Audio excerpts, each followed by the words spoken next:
Olá, olá, olá. São 18h06 deste sábado, dia 11 de novembro de 2023. Estamos dando início a mais um Forças do Brasil, aqui pela TV 247, para minha imensa alegria. Vamos falar sobre a situação do Brasil, que joga um papel significativo tanto na Palestina, na disputa hoje entre israelenses e palestinos, ali na faixa de Gaza, quanto na Argentina. Então, onde o presidente Lula é um personagem também da disputa política aqui, que vai se decidir no próximo domingo, sem ser esse o outro, sem ser amanhã, o próximo domingo, nós vamos ter a resultado aqui, na eleição de segundo turno para presidente da República entre Sérgio Massa, candidato kirchnerista, peronista, e Javier Milei, o candidato ultra-liberal, Javier Milei, do partido A Liberdade Avança. Então, nos dois casos, o Brasil acaba tendo um protagonismo, certa participação, e aí chamamos para isso, para nos ajudar a elucidar essa situação, um especialista em relações internacionais, que é o Tomás de Toledo, professor de relações internacionais, especialista nessa área, trabalhou e acompanha a situação no Oriente Médio e a situação também dos BRICS, mas também da Argentina, e vai nos ajudar a nos conduzir por esse novelo que acontece nas duas situações. Um novelo político, geopolítico e de relações internacionais. Eu queria agradecer muito a presença do Tomás de Toledo, e eu queria dizer que é uma satisfação, uma honra tê-lo aqui. Boa noite, professor. Boa noite, Mário. Eu fico muito agradecido aí pelo convite, né? Um prazer estar com você, com toda a audiência aí da TV 247, e realmente temos aqui uma situação do mundo bastante complexa que a gente precisa, então, entender a correlação de tudo isso e como que o Brasil se coloca aí como uma peça-chave nessas questões de ordem internacional, e o Brasil, em toda a sua grandeza e toda a sua importância, está tendo que se deparar com toda essa situação. Ótimo. Vamos começar fazendo um pequeno comercial aqui. Deem os likes na nossa transmissão, apertem o joinha, o gostei aí na transmissão do YouTube, compartilhem essa nossa transmissão com seus amigos e pessoas que vocês julguem que possam ter interesse nesse nosso conteúdo. Nós estamos ao vivo, esse não é um programa gravado. Então, compartilhem e ajudem o algoritmo a identificar nossa emissão como relevante, e aumentar o engajamento, né, das pessoas no nosso programa. Então, por favor, façam isso. Se vocês quiserem se tornar membros solidários da TV 247, vocês podem se inscrever, fazer uma assinatura solidária em brasil247.com/apoio. E você pode também doar pela chave pix@brasil247.com.br. E devem enviar manifestações, informações, contestações, críticas de todo tipo aqui nessa nossa área de comentários, do lado direito da nossa emissão, tem aqui uma caixa chamada Publicar um Comentário. Usem essa caixa para enriquecer ainda mais com suas opiniões ao nosso encontro. E vamos lá. Então, podem enviar, além também disso, superchats e super stickers. Como, aliás, manda uma contribuição, o Ahmad Ibrahim manda, e a gente agradece muito, um superchat, muito obrigado. Já a Maria Isabel, o Antônio Figueiredo, a Kênia Sartor e o portal Fio do Tempo se tornam novos membros da TV 247, e isso é muito bom, porque essa comunidade só cresce. Nós sabemos a importância dessa nossa comunidade no sentido de disputar, não é,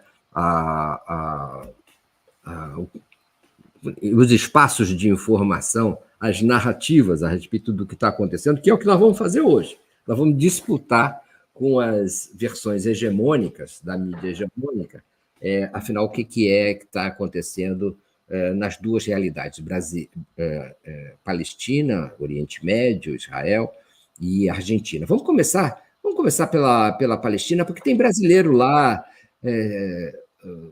sendo mantido, como é que eu posso dizer, como reféns ou como peões nesse jogo geopolítico. Mais uma vez, eles não foram liberados no dia de hoje, são tantas as promessas, os prazos, os compromissos que não são cumpridos, e a nova promessa é que eles serão liberados amanhã. Vamos ver se isso acontece mesmo, não é amanhã.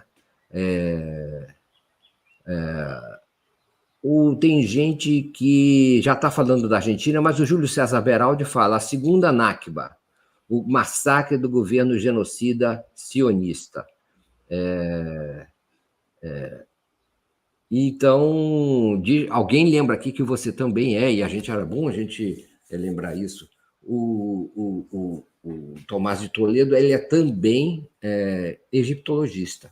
Aliás, é uma área de estudos dele também, acadêmica, ele se dedica a isso, e ele se dedica em geral a esse tema, mas em específico ele trabalhou certos períodos do Egito Antigo, não é? Então, essa é a área de especialização dele. Ali o Egito, pertinho de onde as coisas estão acontecendo, né? Não é pertinho, é onde as coisas estão acontecendo também. Então, as características da política egípcia acabam também entrando em jogo nessa situação dos reféns ou dos brasileiros, desse grupo de brasileiros que tenta sair da faixa de Gaza, cercada pelas tropas israelenses, invadida pelas tropas israelenses, nessa situação que vive lá. Vamos falar primeiro sobre a situação dos brasileiros. Você já chegou a alguma conclusão a respeito de, afinal de contas, o que está acontecendo para delongar tanto essa saída do grupo de brasileiros dali, professor? Olha, Mário, eu acho que na sua própria colocação você deixou claro o que eu também penso. São brasileiros que estão sendo usados como reféns e como peões num jogo político muito maior, né? Então, veja só, não é uma situação tão simples, porque o Brasil, quem controla a fronteira ali de Rafah é Israel, que controla quem entra e quem sai. Mas, para sair, precisa sair pelo Egito. E o Egito controla aquela fronteira, e o governo do Egito atual, ele é um governo formado por militares cuja a maior oposição é a Irmandade Muçulmana, que foi quem fundou o Hamas. Então, o governo egípcio não tem simpatia, o governo atual não tem simpatia pelo Hamas. É um governo que ele se construiu na linha da oposição à Irmandade Muçulmana. Então, vamos tentar recordar aqui aquele contexto que a gente falava lá de Primavera Árabe, que é um termo controverso, isso é um tema aí que a gente pode conversar em outro momento. Naquela época, o presidente, então, do Egito era um militar e ele foi derrubado por protestos massivos, gigantescos, e o Egito convocou eleições. Quando tiveram essas eleições, quem foi eleita foi a Irmandade Muçulmana, o presidente, então, Mohamed Morsi. Só que a Irmandade Muçulmana começou a islamizar o Egito de uma forma muito mais intensa. Então, imagina um Hamas, né, uma organização como o Hamas, tomando conta de um país do tamanho do Egito. Teve um fato naquela época que chamou a atenção, foi quando houve um bombardeio na faixa de Gaza e o chanceler do governo do Morsi, ele foi lá, visitou o Hamas, o pessoal visitou lá as vítimas, tudo, e inclusive sujou a mão de sangue, mostrou a mão com sangue. O atual governo do Egito, ele derrotou a Irmandade Muçulmana, ele proibiu boa parte das suas atividades, proibiu protestos em favor da Irmandade Muçulmana, e ele não é um governo alinhado necessariamente com o Hamas. Então, nesse sentido, o Egito ele tem esse motivo para dificultar a saída de uma grande quantidade de pessoas da faixa de Gaza. E aí eu estou dizendo isso em termos genéricos, não estou falando só do caso do Brasil, porque qual que é o problema? O Egito ele teme que haja uma infiltração massiva, aquele plano que Israel propôs, por exemplo, de realocar 2,2 milhões de palestinos na Península do Sinai. Para o Egito isso é inviável, não interessa isso. Israel propôs isso, faltou combinar com os russos, né, no caso com os egípcios, porque foi uma coisa muito ali do que Israel gostaria. Em segundo lugar, nós temos a questão do próprio Hamas ali interiormente. Só que o Hamas ele tem interesse em manter uma boa relação com o Brasil e não tem motivo para o Hamas segurar essas pessoas ali. Quem hoje é o fator que necessariamente dificulta é exatamente Israel. Por quê? Além do controle que ele tem sobre a fronteira, ele tem também uma política muito agressiva de intervenção nos negócios internos dos países. Então, vamos citar o exemplo principal, que são os Estados Unidos. Israel atua dentro da política dos Estados Unidos de uma forma organizada.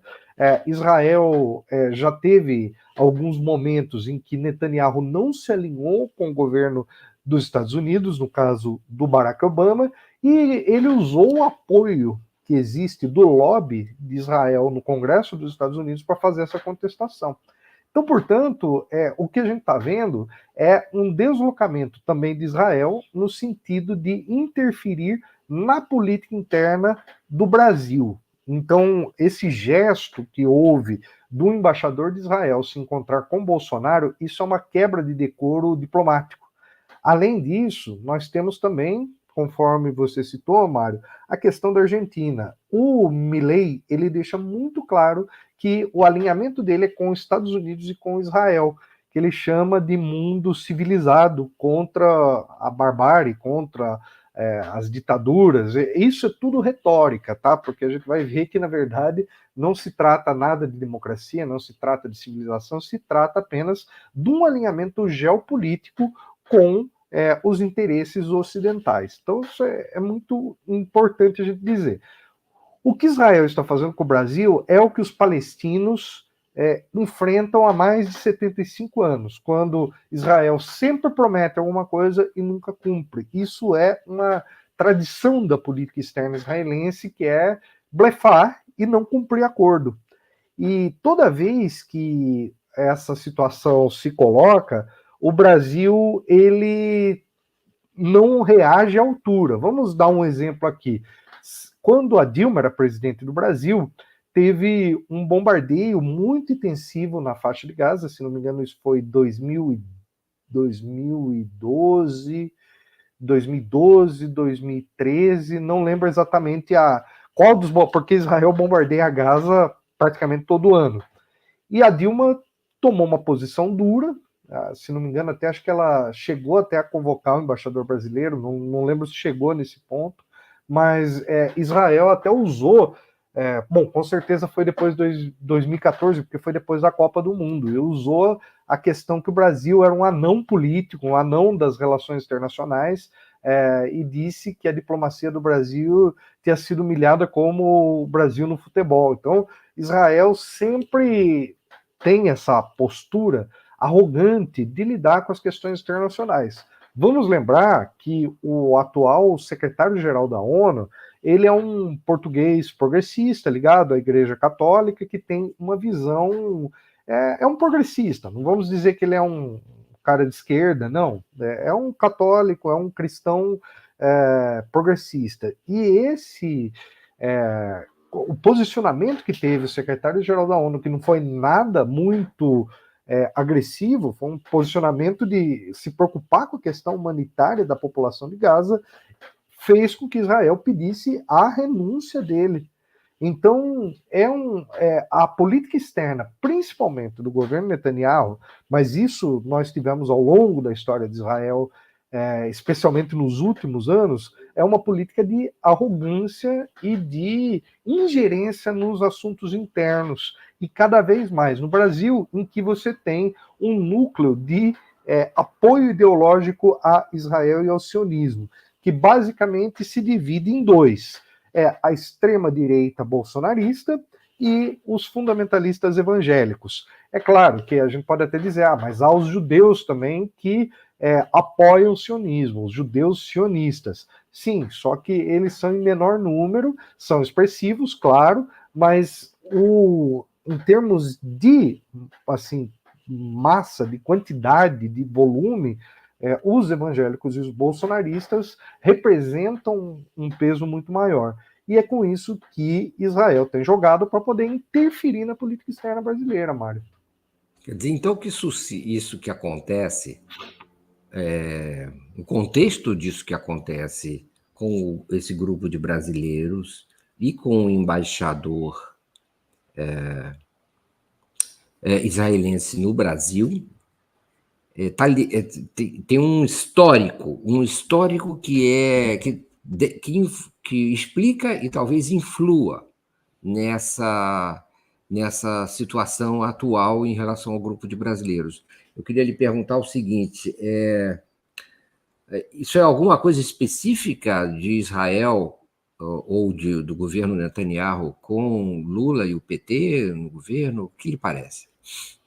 Olha, sim, porque o que acontece? Existe uma polarização. Vamos entender quem que é o governo Netanyahu. O Netanyahu, ele está há muitos anos no poder, né? Ele já havia sido primeiro-ministro, e o sistema político de Israel é aquele parlamentarismo, aquele presidencialismo parlamentarista, em que você tem uma figura que é o presidente, que ele tem ali um papel mais simbólico, mas ele tem algum papel político também, não é só uma figura decorativa, mas que o principal é o primeiro-ministro, que ele monta um governo com as forças proporcionais que foram eleitos por Knesset, que é o parlamento israelense.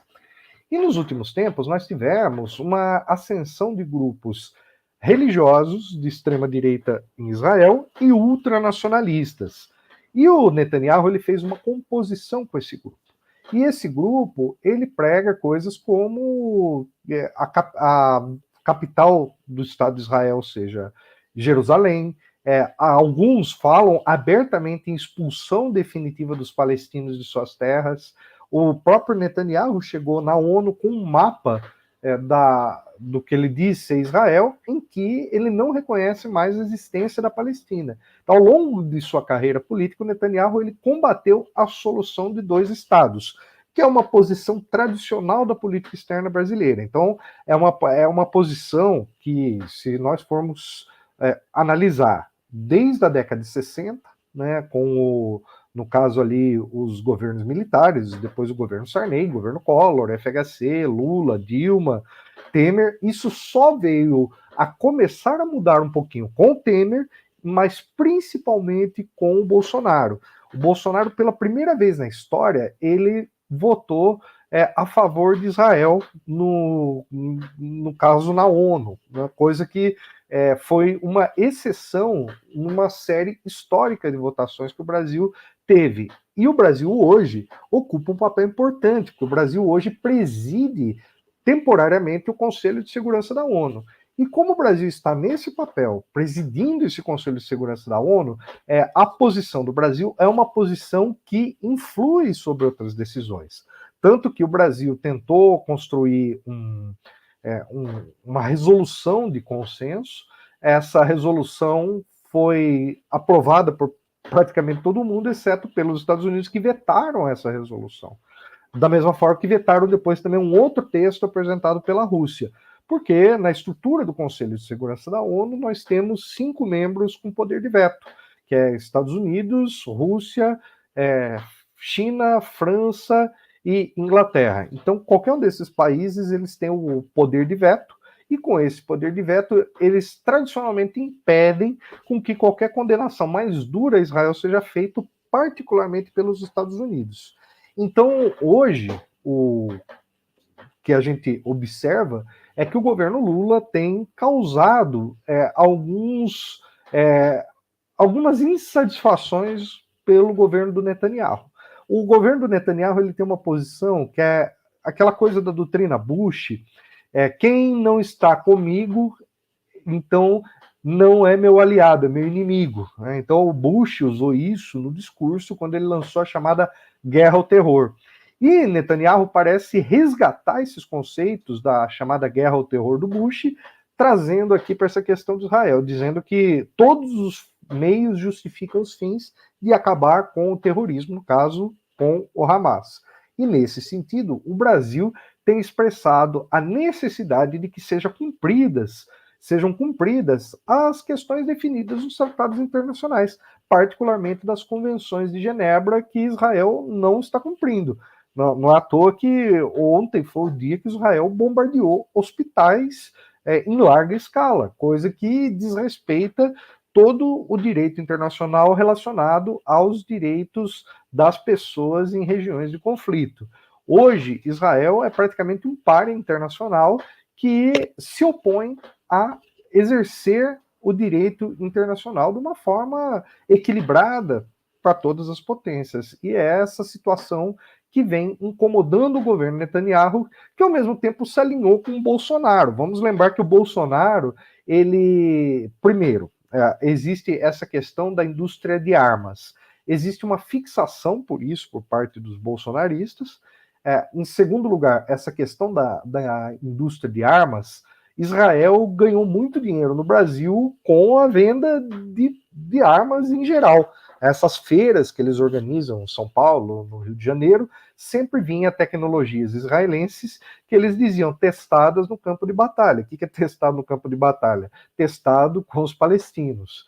E sempre houve uma disposição de se utilizar isso contra as comunidades aqui no Rio de Janeiro, aqui em São Paulo, aqui em outros lugares onde você tem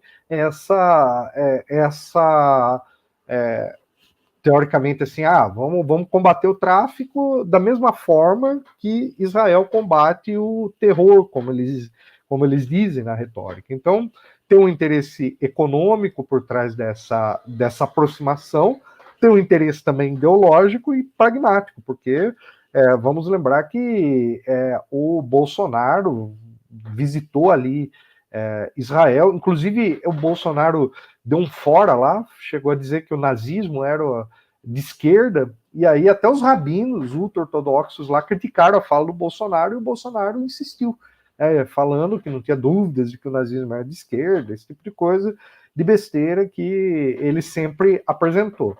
De qualquer forma, o alinhamento deles se dá numa perspectiva mais ampla com toda essa extrema-direita global que está muito associada ao trumpismo nos Estados Unidos, está associada ao Milei na Argentina e está associado a esse fenômeno que vem crescendo cada vez mais na Europa. Vamos lembrar também que existe uma relação entre esse conflito que está acontecendo hoje na Palestina com o que aconteceu recentemente na Ucrânia. Inclusive, a Rússia já mexeu as suas peças nesse cenário que envolve também a questão da disputa por recursos energéticos, particularmente o gás que tem nas reservas da faixa de Gaza na sua costa litorânea. Tá mudo, Mário. Eu abaixei aqui, desliguei o meu microfone. Por nada não, é que tem uns passarinhos aqui, eles gostam de participar, né? Nada contra eles são ótimos, mas às vezes eles acabam desviando a nossa atenção aqui. Então, às vezes pode ser que eu tire o som só por causa disso. Mas muito bom que me lembraram, que você me lembrou. O seguinte, então, mas eu não entendi ainda. Bom, antes de eu fazer minha pergunta, eu queria lembrar o seguinte. Alguns comentários aqui que eu queria trazer, né? Denis Raal, isso explica a presença de bandeiras de Israel na rampa do Planalto no dia 8 de janeiro. 8 de janeiro foi aquele famoso dia da tentativa de golpe, com o ataque aos 3 palácios em Brasília, com aquele vandalismo todo. Aí há uma questão aqui, o Júlio César Beraldi faz uma pergunta se o Alci... Obrigado, Júlio. Ele mandou um superchat com uma pergunta. O Alcice apoia a construção do canal Ben Gurion? A pergunta fica para você responde daqui a pouco, tá? E o Júlio César Beraldi também pergunta em sequência se a resolução 194 da ONU ainda vale. E o Denis Raal volta e pergunta: China, Rússia e Irã vão permitir indevida intromissão em seu projeto da nova Rota da Seda? Bom, a gente vai falar desses assuntos, mas eu queria antes perguntar o seguinte. Você disse que há um contexto de disputa,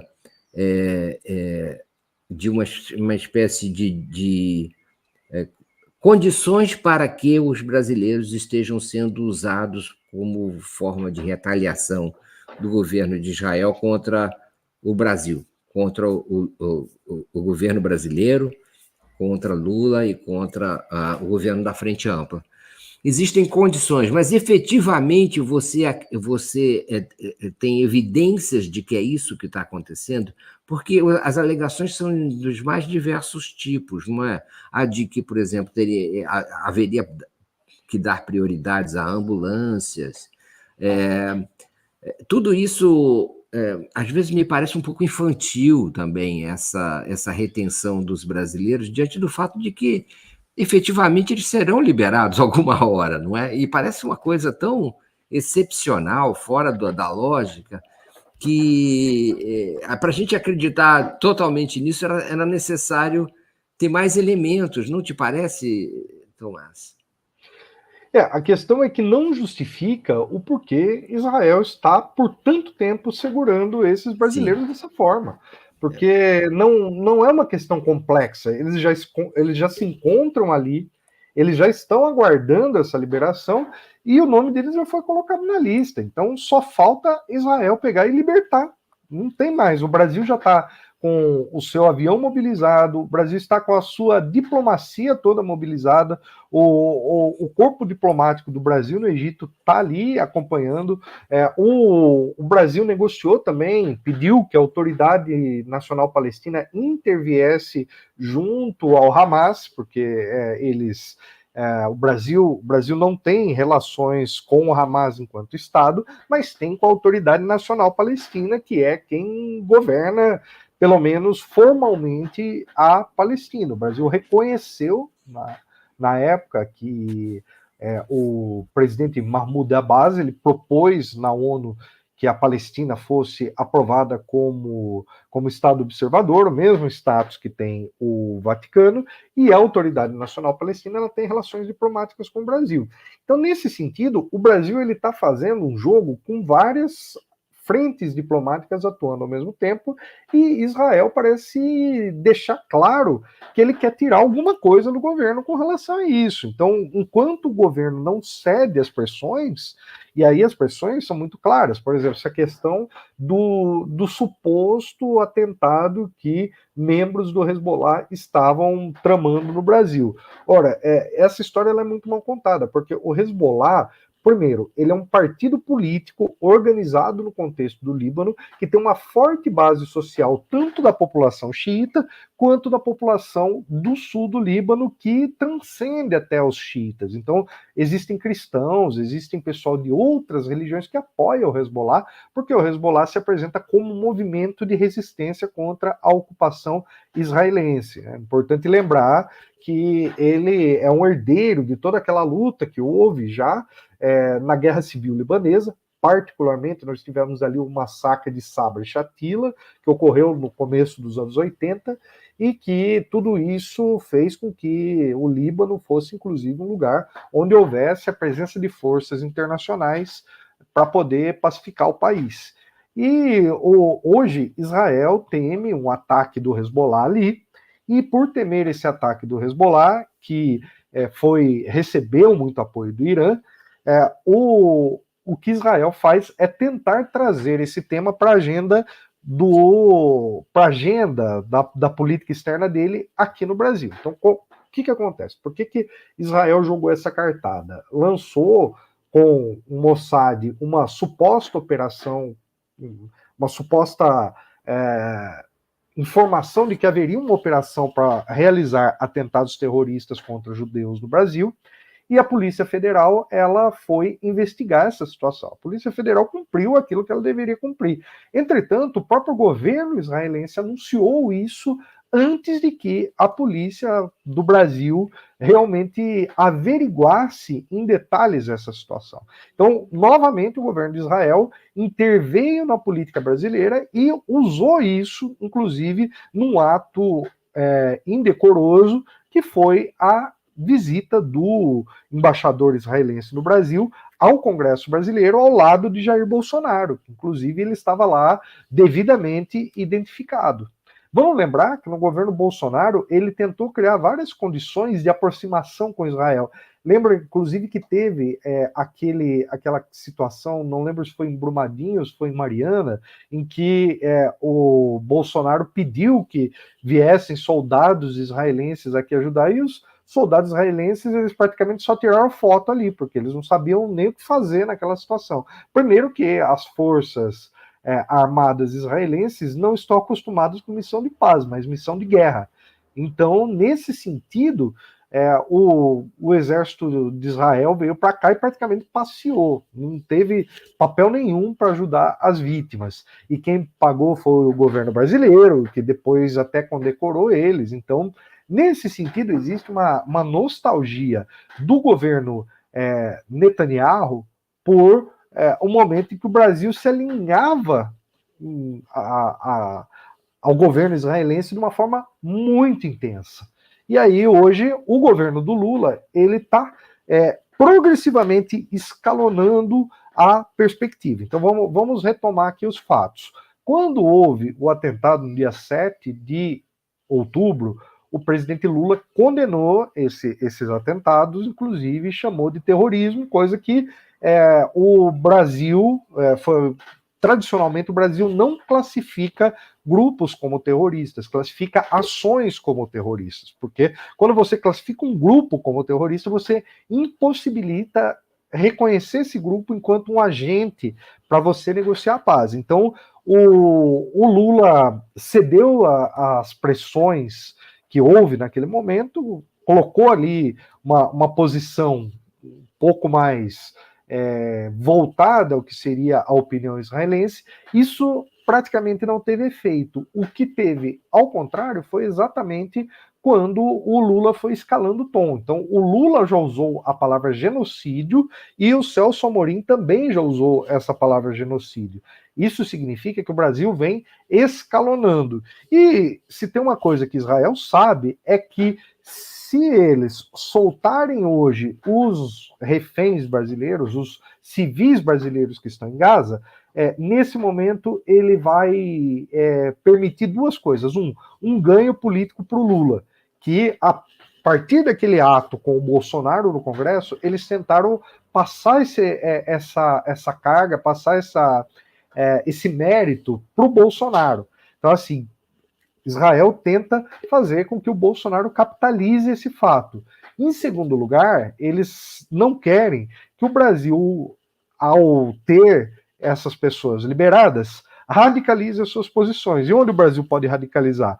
Na ONU, o Brasil pode pedir a volta do embaixador brasileiro em Israel, o Brasil pode expulsar o embaixador israelense no Brasil, o Brasil pode até tomar uma atitude mais drástica, como houve com a Bolívia, e eu vejo que a diplomacia brasileira ela não tomou até agora uma atitude mais enfática, mais dura com relação a Israel, porque ela está apostando na liberação desses brasileiros. Então, quanto mais Israel demora com isso, mais ele anula uma reação mais vigorosa do Brasil. Então, por isso que Israel está jogando com essa peça. Por isso que a gente pode dizer que eles estão usando essas pessoas como um pretexto para que o Brasil não haja de uma forma que descontente os interesses de Israel. Inclusive na própria ONU, que, como eu disse, o Brasil está presidindo o Conselho de Segurança. Então, portanto, ali a opinião do Brasil ela é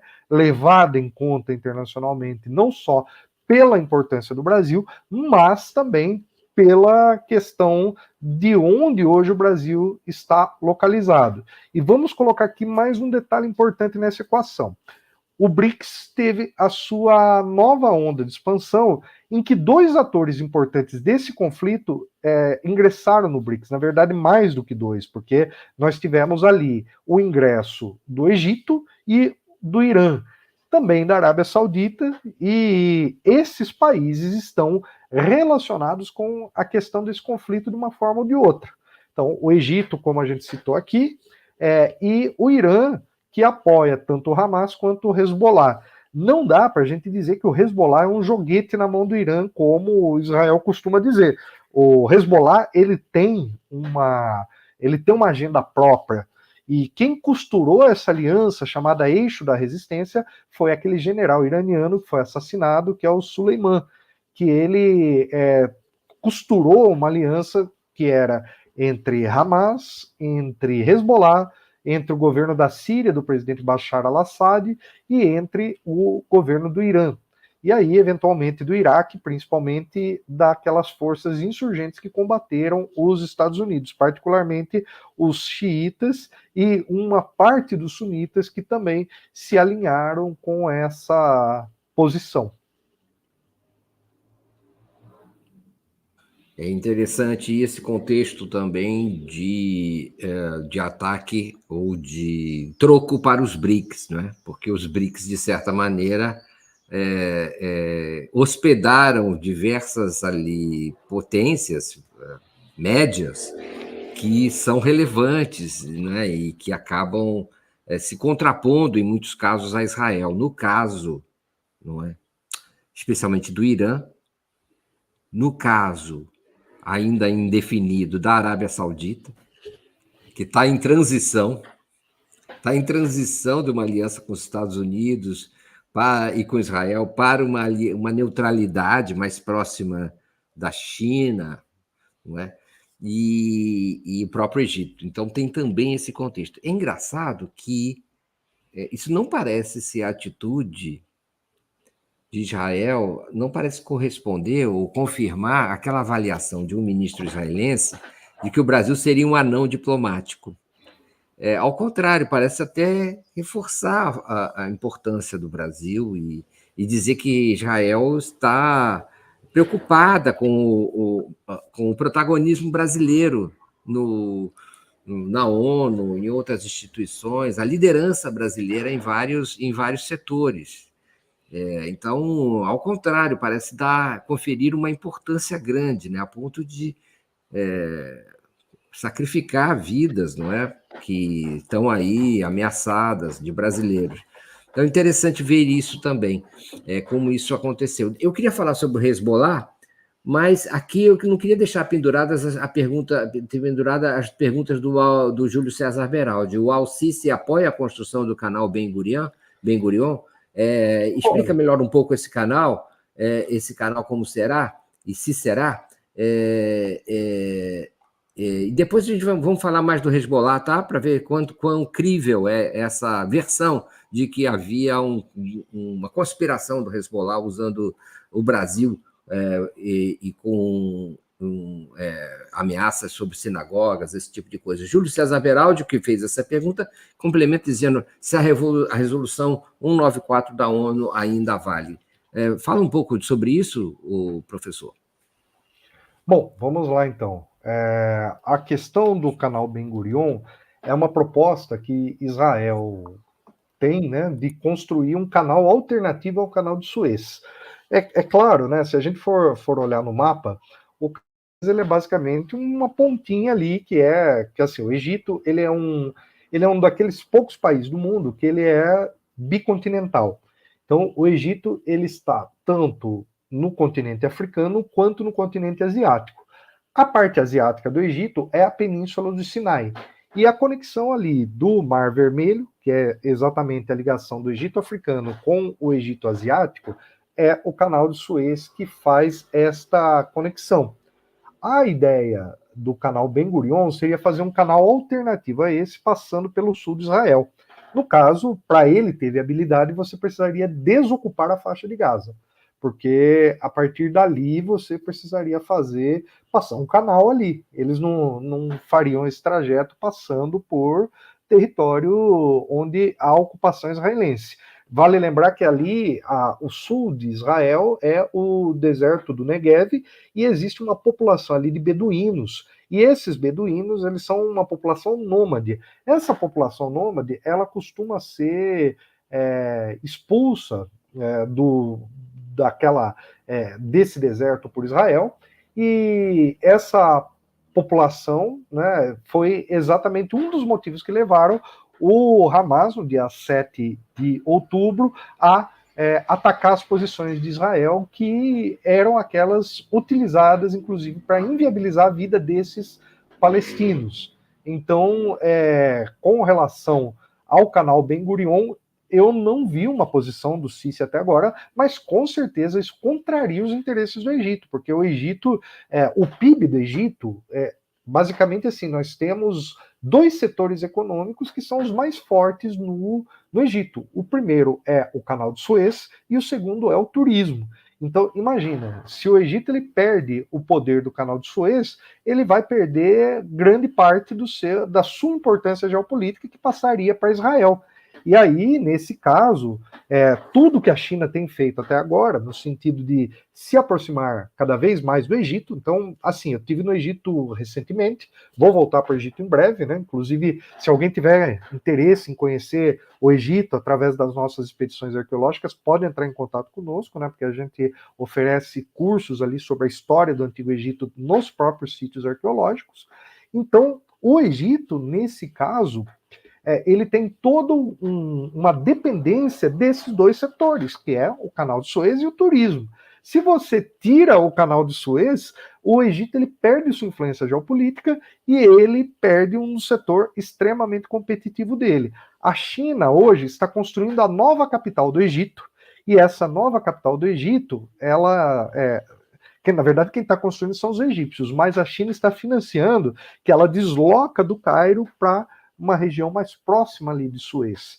E essa nova capital administrativa, ela marca essa nova fase da história do Egito, que nos planos da nova Rota da Seda terá um papel central, tanto que o Egito foi incorporado no BRICS por uma proposta da própria China.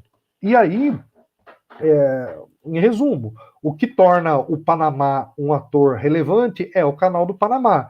No caso do Egito, só para ter uma ideia, Mário, da importância do Canal de Suez, quando a França estava tendo a Revolução, Napoleão foi enviado para o Egito com o objetivo de barrar o acesso dos ingleses ao Canal de Suez.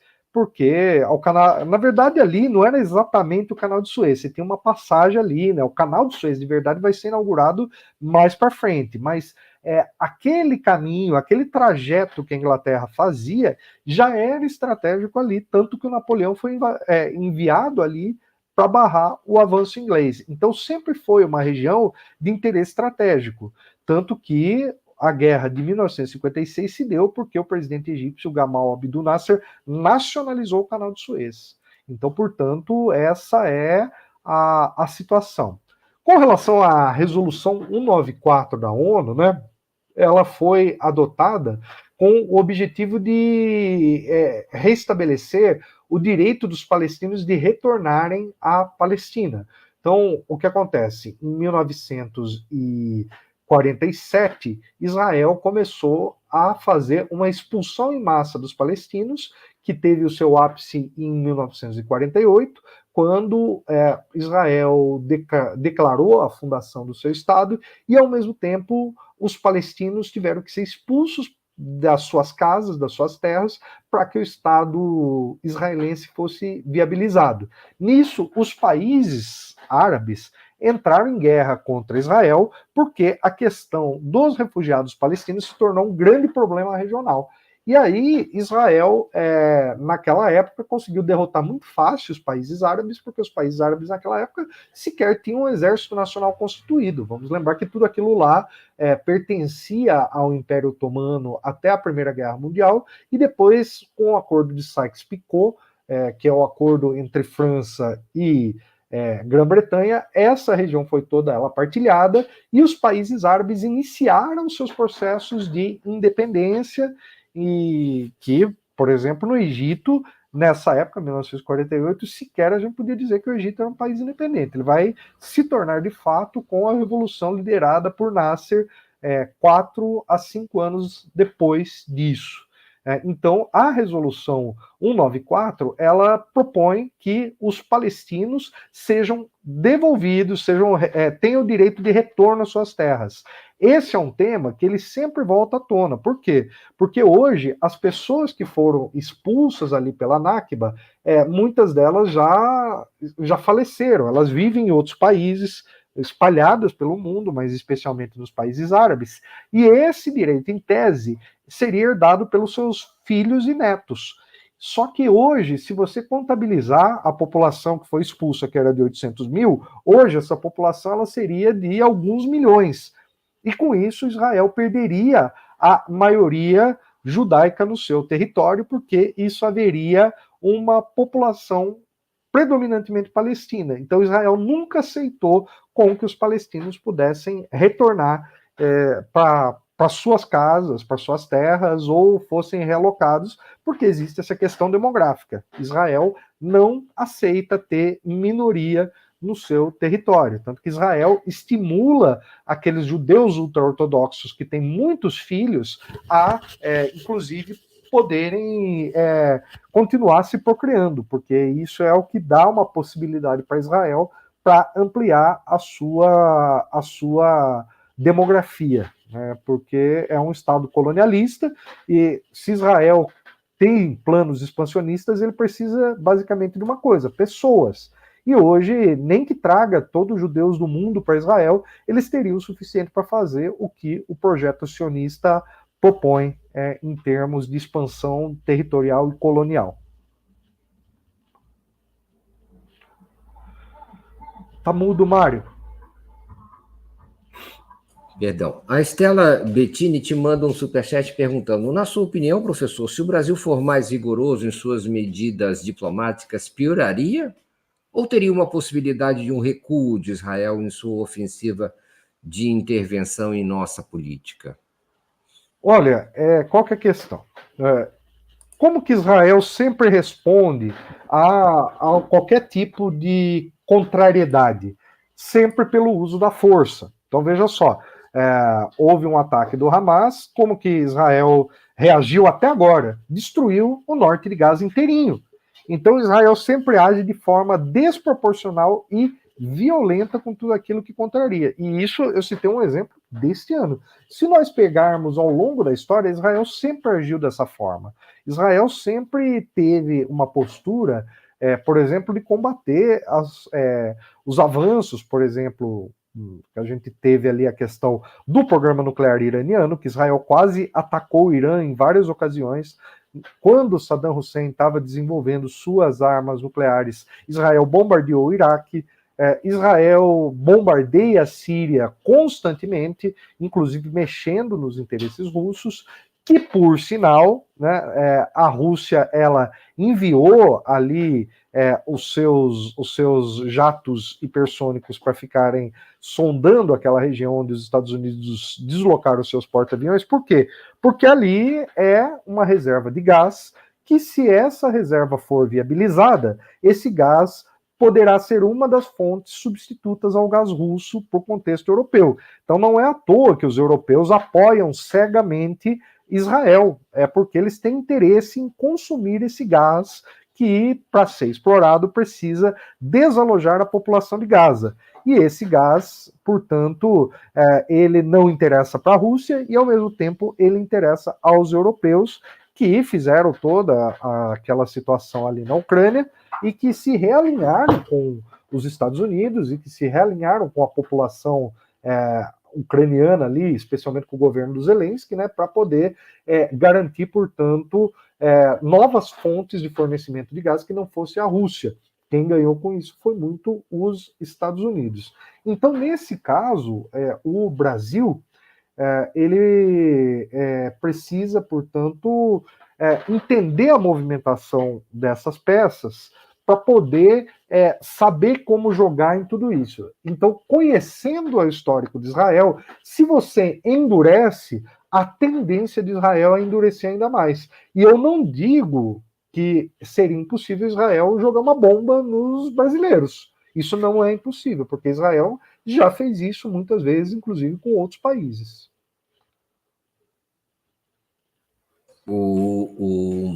É muito interessante isso, porque nos traz um outro contexto ainda mais perigoso, né, que é dessa reação sempre agressiva de Israel, não é? Aqui contra seus, digamos, adversários. Interessante você, pela sua fala, vou acabar tendo que inserir uma outra questão, que é a Rússia. A Rússia sempre manteve uma posição de simpatia ou neutralidade em relação a Israel. Há muitos emigrados russos, judeus, que foram para Israel desde o fim do socialismo na União Soviética, desde a dissolução da União Soviética. Há uma conexão ali, até cultural, eu tenho a impressão, de tradições, mas esse contexto que você está trazendo aí, você julga que é possível que a Rússia abandone essa posição de equidistância e de cuidado com Israel e se alie de forma mais evidente aos palestinos? Como é que você avalia isso? É um xadrez difícil, porque ao mesmo tempo a Rússia está muito aliada aos sírios, ao governo sírio, e dessa maneira também, de certa maneira, ao Líbano e ao Hezbollah, indiretamente, de maneira um pouco mais aí, que eu poderia dizer, encoberta, mas sempre fez questão de não se inimizar com Israel. Você acha que essa posição pode estar mudando? Olha, assim, a Rússia já teve muitas escaramuças com Israel ao longo do conflito da Síria. Esse conflito da Síria, ele começou em 2011, nós já vamos aí para 12 anos de guerra. A guerra à Síria, o projeto que havia, era de partilhar a Síria em 4 pedaços, cada Eles país... chegaram aos subúrbios de Damasco, lembra? Sim, A casa quase caiu ali. sim, o que evitou com que a Síria caísse foi quando a Rússia entrou na jogada. Porque ali a Rússia ela tem 2 portos importantes na Síria, né? Especialmente de Tartus, e essa é a única extensão que a Rússia tem além do Mar Negro, no caso no Mar Mediterrâneo. Então, para a Rússia perder essa influência, significava praticamente a Rússia perder a sua inserção no mundo mediterrâneo. O que tem ali no mundo mediterrâneo? Você tem a Europa, você tem o norte da África, você tem a conexão com a Ásia, você tem a conexão com o Oriente Médio e tem o canal de Suez do Egito ali. Então, no caso, para a Rússia, isso seria desastroso, porque a Rússia praticamente ela ficaria restrita a ser um país continental. A Rússia, ela, então, para ela intervir no conflito sírio, ela precisava, então, manter o Assad e manter o alinhamento da Síria. Por isso que a Rússia entrou com tudo. Inclusive, quando a Rússia entrou na guerra da Síria, qual foi a retaliação que os Estados Unidos fizeram? O golpe de 2014 na Ucrânia. Então, tá tudo muito intrincado. Você mexe uma peça, você retalha em outro lugar. Então, qual que é a situação atual? Por que a Rússia ela está ali monitorando o porta-avião dos Estados Unidos? Porque a Rússia ela não quer 2 coisas. Primeiro, que o controle, esse controle que os Estados Unidos estão fazendo agora no Mediterrâneo se estenda para o Mar Negro. Então, a Rússia ela coloca os seus aviões para deixar claro, ó, a gente não gosta de vocês aí, mas se vocês passarem essa linha e vierem em direção ao Mar Negro, nós vamos responder. Então, isso a Rússia já coloca ali como uma movimentação para poder fazer toda essa, como é que eu posso dizer, toda essa proteção dos seus interesses. Em segundo lugar, a Rússia ela tem um foco de praticamente toda a sua política externa até agora no principal conflito envolvendo ela hoje, que é o conflito da Ucrânia. Então, Para a Rússia, o conflito de Israel e Palestina é só uma moeda de troca para o conflito principal deles. Então, a Rússia, ela entra como um ator, ela pode ter aí uma tradição de simpatia pela causa palestina, mas existe um forte lobby judaico-sionista que atua na política interna da Rússia. Então, a política da Rússia ali para a região, ela, acima de tudo, visa os interesses da Rússia. É isso que é preciso ficar claro. Quando a gente coloca essa variável do realismo nas relações internacionais, a gente consegue entender como que cada peça está movimentando aí aquilo que lhes interessa. Voltando aqui, inclusive, essa estranha situação que apareceu agora, mas pelo menos para mim, de que o Mossad teria colaborado com o Zelensky, com o governo do Zelensky, na Ucrânia, contra a Rússia. Tem certas coisas nas relações internacionais que parecem intoleráveis, né? Ao uso de inteligência, espionagem. Isso não chega necessariamente a afetar gravemente as relações entre os países, ou pelo menos isso fica, digamos, afastado do conhecimento público. Há toda uma cena oculta que não chega ao conhecimento dos mortais, e essa não aparece. Então, mais vamos dizer assim, para o cenário externo, certas coisas são toleradas e o que vale mesmo são os interesses das nações, não é? A projeção internacional de poder das nações. Então, tem isso também, não é? Agora, claro, esse é um conflito muito importante na Palestina, não é? E aí é preciso ver que se isso pode chegar a afetar a posição dos russos, né? Porque ela mexe todo o cenário do Oriente Médio. Eu não sei, a Síria pode estar sendo, não é, e é acusada também de apoiar o Hezbollah. Vamos falar do Hezbollah. Hezbollah, você acha crível que o Hezbollah tenha planejado? Ele faz atentados fora do Líbano, já fez alguma coisa? Tem um histórico do Hezbollah atacar sinagogas em outros países fora de Israel? Não, o Hezbollah, como eu disse, ele é um partido libanês. Hezbollah quer dizer partido de Deus, partido de Alá, no caso, né? E ele é identificado originalmente com os xiitas. Entretanto, o Hezbollah, à medida que ele cresceu, ele se tornou uma força maior do que praticamente ser um partido xiita. Ele é hoje o principal partido político que lidera a resistência à ocupação israelense no Líbano.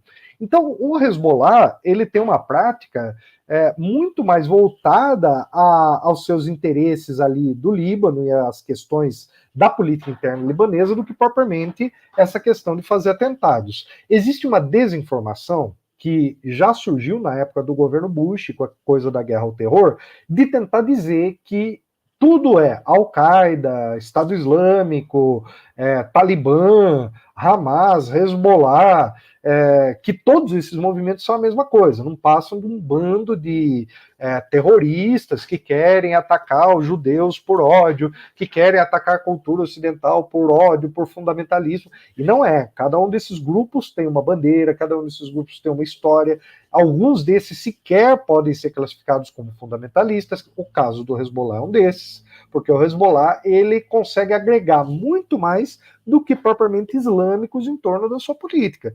Então, existe uma caracterização, e é muito importante que se deixe claro, o Brasil não considera o Hezbollah como um grupo terrorista, nem a ONU classifica como tal. Então, essa intervenção, entre aspas, do Mossad na Polícia Federal, ela é algo extremamente preocupante porque ela passa por cima da forma como o Brasil enxerga esses atores internacionais. O Brasil enquanto governo, o Brasil enquanto Estado. Mas o Brasil aceitou a versão. A Polícia Federal me parece ter aceito a versão, o que é grave. de que Então, existiria um trabalho de recrutamento voltado para atentados. Isso que me pareceu estranho.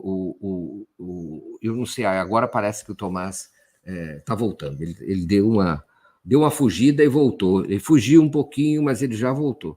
Então, eu estava falando e acho que não deu nem tempo de você, não deu nem tempo de você perder alguma coisa minha, porque você voltou rápido. Eu estava falando isso, quer dizer, a Polícia Federal deu curso a essa versão de que havia ou pelo menos isso foi noticiado pelo G1, pela Bela Megali, pela própria Polícia Federal, se eu não me engano, em algum tipo de comunicado que houve, de que estavam em questão atentados a sinagogas brasileiras, a sinagogas no território brasileiro.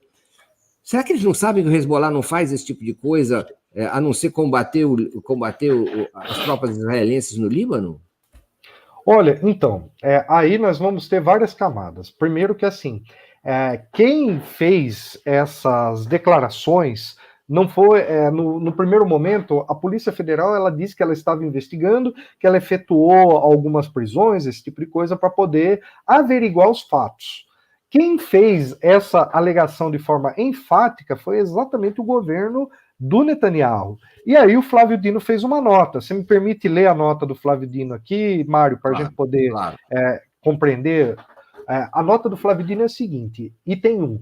O Brasil é um país soberano, a cooperação jurídica e policial existe de modo amplo, com países diferentes, de diferentes matizes ideológicas, tendo por base os acordos internacionais. Ou seja, aqui ele está dizendo que o Brasil ele age de forma soberana na questão da cooperação jurídica e policial.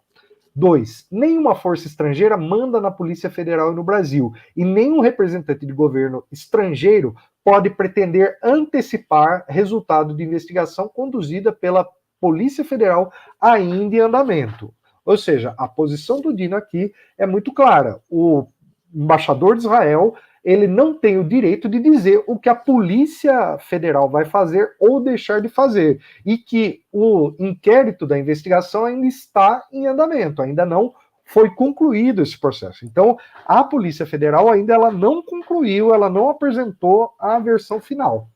3. Quem faz análise da plausibilidade de indícios que constam de relatórios internacionais são os delegados da Polícia Federal que submetem pedidos ao nosso Poder Judiciário. Então, aqui ele explica qual que é o trâmite interno para se fazer essa movimentação.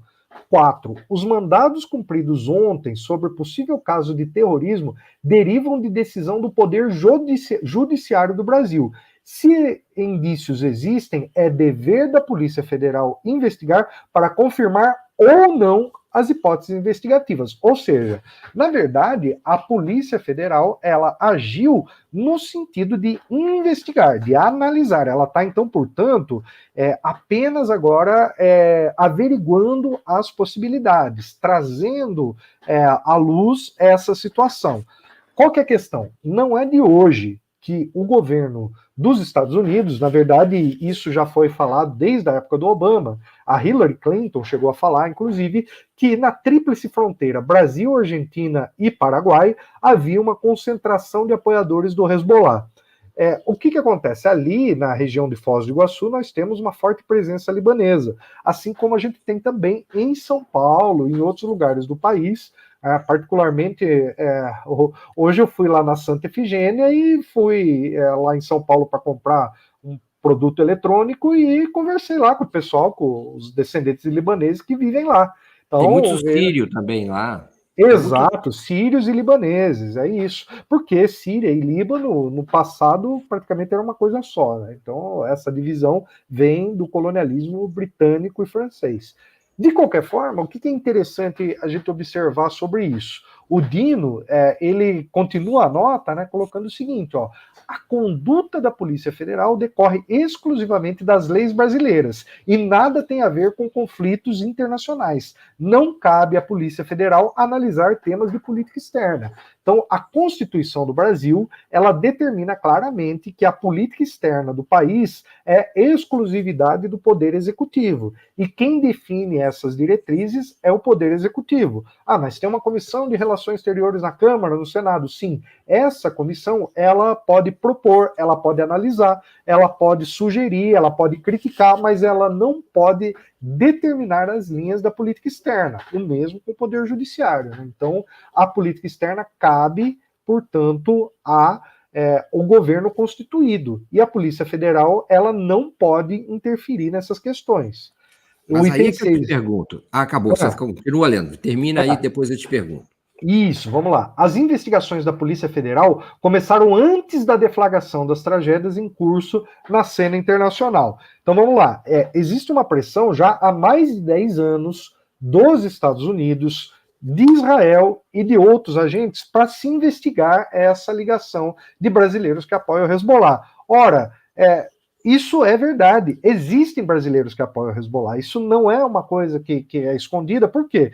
Dada o tamanho da comunidade libanesa. Inclusive, é aquela questão, se israelenses apoiam partidos israelenses brasileiros que têm dupla cidadania, ou que nem têm dupla cidadania, mas eles apoiam grupos políticos em Israel, o que há de errado dos libaneses que vivem no Brasil apoiarem o Hezbollah? Não há nada de errado nisso. Porque o Hezbollah é um partido político. E tem partidos que compõem o governo do Netanyahu que são muito mais sectários do que o Hezbollah, que, na minha leitura, nem é tão sectário assim. E tem então, 7. Tá quase acabando, são só mais 2 itens. Vamos lá. Claro, e tem 7. Apreciamos a cooperação internacional cabível, mas repelimos que qualquer autoridade estrangeira cogite dirigir os órgãos policiais brasileiros ou usar investigações que nos cabem para fins de propaganda de seus interesses políticos. 8 e último, quando legalmente oportuno, a Polícia Federal apresentará ao Poder Judiciário do Brasil os resultados da investigação técnica isenta e com apoio em provas analisadas exclusivamente pelas autoridades brasileiras. Eu acho que o Flávio Dino, ele deixou muito claro a posição do Brasil. Então, agora finalmente eu posso perguntar, porque você já acabou de ler essa nota importantíssima, fez muito bem de lê-la, eu te agradeço. A minha pergunta é, precisava explicar tudo isso? Alguma dúvida acontecia. Ele até inclusive, ele se sentiu obrigado a fazer isso. Por quê? Porque, de fato, a gente precisava apurar os bastidores dessa história. Alguma coisa surgiu de dentro da PF. Eu não creio que Bela Megali, G1, etc., tivessem tanta fantasia na cabeça. De algum lugar surgiu. Isso é claro que o jornalista, às vezes, muitas vezes, exagera. Mas alguma coisa ali. Não cabe à PF fazer ilações sobre relações com outros países e política internacional. Sabe? Tudo ali parecia, o chefe falou assim, vamos retificar tudo aqui, colocar a política do governo brasileiro na mesa, explicitar, para acabar todo esse trabalho que está acontecendo aí de facções da Polícia Federal, ligadas ou não ao bolsonarismo, incentivando, inflamando um conflito, inflamando uma participação brasileira a serviço de quem? Do bolsonarismo? A serviço de quem? De Israel? A serviço de quem? Da política internacional do Benjamin Netanyahu? Não é? Inclusive a ponto de sacrificar a verdade de uma maneira tão caricatural que é essa de dizer que o Hezbollah, pela primeira vez no mundo, faria um ataque numa sinagoga em país estrangeiro e no Brasil, não é? Então, tudo isso parece... Aí tem coisa para se apurar. Quem é que está atuando aí? Quem é que está infiltrado aí?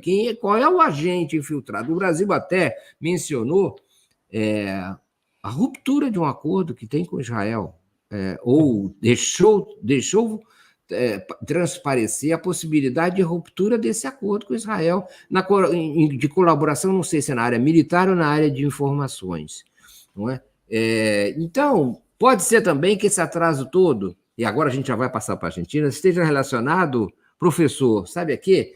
Ao fato de que o Brasil já mandou dizer que a panela está quente, que a batata está assando e alguma negociação está acontecendo aí nos bastidores, porque eu não acho que pode ser que eu acho que o Brasil se mantenha passivo, mas alguma coisa pode estar acontecendo, isso pode estar também, enquanto essas negociações se desenvolvem, isso pode também estar atrasando essa afinal, liberação dos brasileiros de Israel.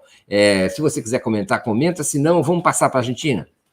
Tá, só rapidamente, eu acho que é importante a gente dizer o seguinte, na época da Lava Jato, houve uma imensa interferência dos Estados Unidos na Polícia Federal Brasileira. Inclusive, os Estados Unidos, quando existe uma operação que interessa a eles, ele costuma dar uma gorjeta bem, como é que eu posso dizer, né, substancial para os policiais que cooperam com ele.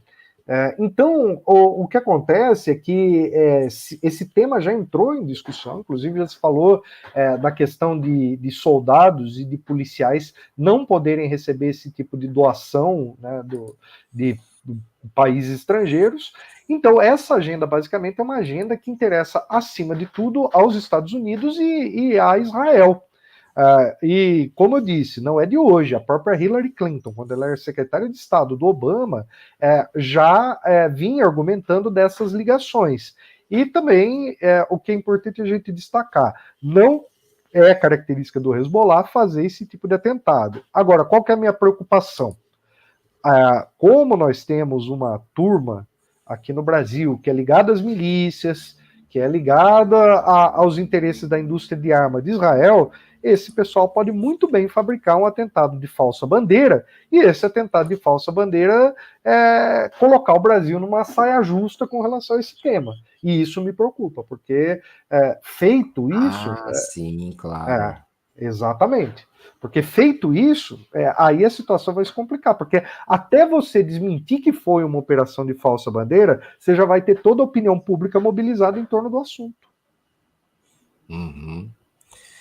Preocupante, e muito preocupante, e realmente, às vezes, o professor, às vezes os acontecimentos se desenrolam, ou eles ganham autonomia e impõem situações e constrangem as lideranças a lidar com fatos consumados em que a posição delas não é exatamente aquelas que elas escolhem, mas aquelas que lhes imposta pelos fatos. Então, por exemplo, seria o caso de acontecer um atentado numa sinagoga no Brasil, ou mesmo um ataque a um judeu no Brasil. Isso poderia ser realmente, inclusive, às vezes, pode ser arquitetado, como às vezes a gente vê no próprio Oriente Médio, muitas vezes atentados serem realizados como forma de colocar, não é, combustível na fogueira. E depois nem é possível apurar quais são os interesses que estão por trás daquilo, porque as pessoas já têm que lidar, os governos já têm que lidar com as consequências daquilo que aconteceu. E não podem mais ficar lidando exatamente com o levantamento de informações, esclarecimentos e tudo. É uma espécie de... Como é que é, gente? De correnteza, um tsunami que às vezes acontece e impõe condições. Mas vamos falar da Argentina. Como diz a Sara Papa, gente, e a Argentina? Tomara que o povo acorde. Bom, essa é a palavra única que existe nos nossos meios hoje em dia. Gente, isso vai acontecer na Argentina? Gente, os últimos... existe a possibilidade de Javier Milei e Vitória Villarruel. Eu estou aqui na Argentina, sabe, Tomás? Vencerem a eleição do próximo domingo, sem ser amanhã, daqui a 8 dias. Na Argentina existe essa possibilidade concreta, não é? Ela é real, segundo as pesquisas. E segundo, não é, as próprias avaliações. É bem verdade que alguém aqui lembra, Luiz Matos lembra aqui no site, no chat, que há 8% de indecisos, e que esses indecisos tendem a votar, segundo ele, no Sérgio Massa, candidato dos peronistas, candidato da União pela Pátria, contra Javier Milei. Pode ser, pode não ser, ninguém sabe o que as urnas vão revelar. Mas existe isso, né? No debate da última quinta-feira, entre os candidatos a vice, Vitória Villarroel, pela Liberdade Avança, e Agustin Rossi, pela União pela Pátria, ficou muito clara a defesa de Vitória Villarroel dos genocidas do tempo da ditadura militar. Foram caracterizados não apenas não como genocidas que foram, mas como vítimas, né? Até mesmo ela mencionou explicitamente um militar, ex-militar, condenado várias vezes por genocídio, crimes contra a humanidade, e ela mencionou ele em defesa dele, como sendo uma vítima. Esse sujeito usou a casa dele e outras instalações para servir a execuções e a torturas. Então, é impressionante o que está acontecendo na Argentina e o que esse negacionismo e essa revanche que se quer impor. Mesmo hoje, Tomás, o chefe do Estado-Maior das Forças Armadas atacou esse uso do político da Vitória Villarroel, não mencionando o nome dela, essa tentativa de confundir o papel institucional das Forças Armadas, não é? Se desligando desse tipo de coisa e dizendo, não, nós apoiamos o regime democrático, não queremos qualquer tipo de revanche e não aceitamos o uso da imagem por seus membros, seus ex-membros da reserva, está vedada a menção a esse tipo de coisa. Mas o fato é que, por diversas circunstâncias, um candidato como esse, como Javier Milei, chega ao final da campanha eleitoral aparentemente com chance de vitória. E num lugar em que as pessoas não acreditavam que isso pudesse acontecer, porque era um lugar exemplar da memória, da verdade e da justiça. Não era isso que é a consigna aqui da Argentina?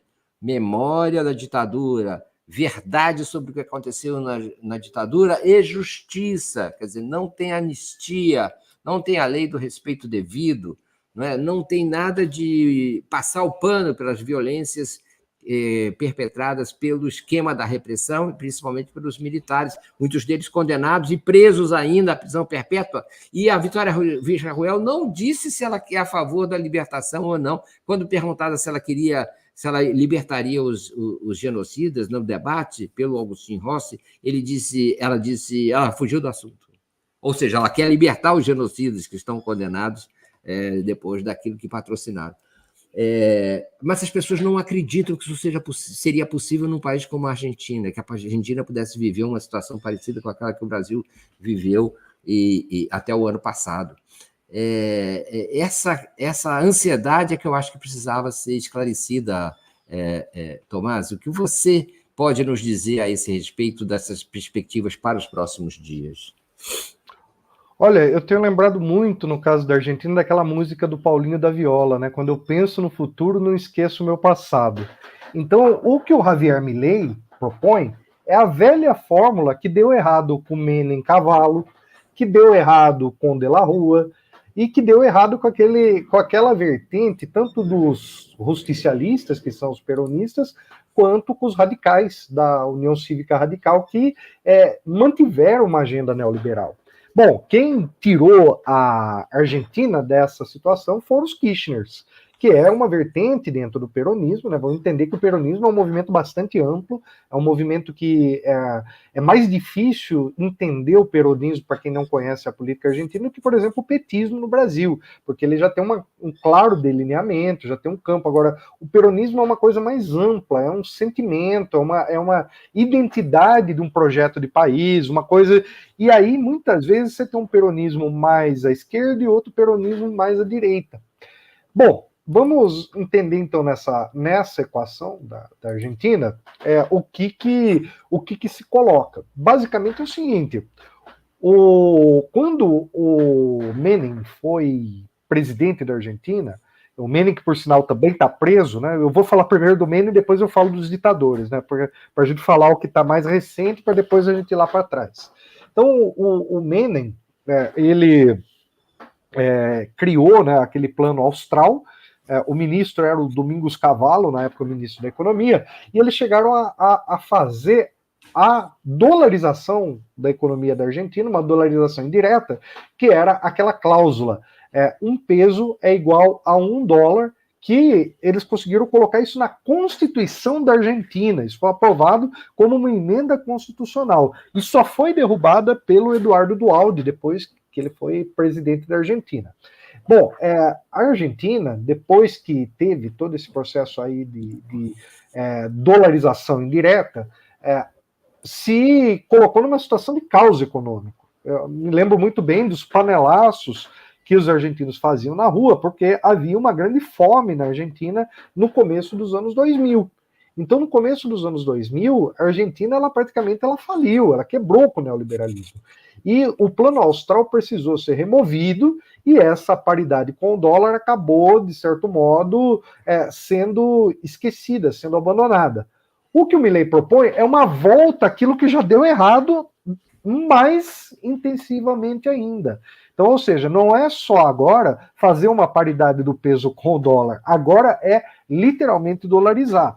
Por quê? Porque a elite argentina hoje, ela é uma elite dolarizada.